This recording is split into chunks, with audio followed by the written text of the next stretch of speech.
అక్రమాస్తుల కేసులో ప్రతిపక్ష నేత జగన్కు ఊరట లభించింది. బెయిల్ రద్దు చేయాలన్న సీబీఐ పిటిషన్ను ప్రత్యేక న్యాయస్థానం తోసిపుచ్చింది.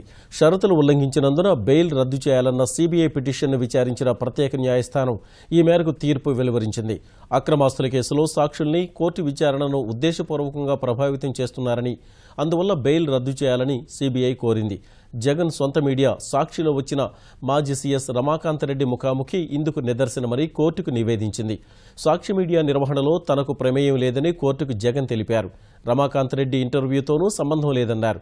కేసును ఇతర సాక్షుల్ని ప్రభావితం చేసేలా ఇంటర్వ్యూ ఉందని సీబీఐ చెప్పడం ఊహాజనితంగా జగన్ పేర్కొన్నారు. ఎలాంటి షరతులు ఉల్లంఘించలేదని, తన బెయిల్ రద్దు చేయాలన్న సీబీఐ పిటిషన్ను కొట్టివేయాలని గతంలో కౌంటర్ దాఖలు చేశారు. ఆ తర్వాత ఇరుపక్షాల న్యాయవాదులు వాదనలు వినిపించారు. అన్ని పరిశీలించిన ప్రత్యేక న్యాయస్థానం జగన్ బెయిల్ రద్దు చేయాలన్న సీబీఐ పిటిషన్ను కొట్టివేసింది. కుటుంబంతో కలిసి న్యూజిలాండ్ వెళ్లేందుకు జగన్కు అనుమతి ఇచ్చింది.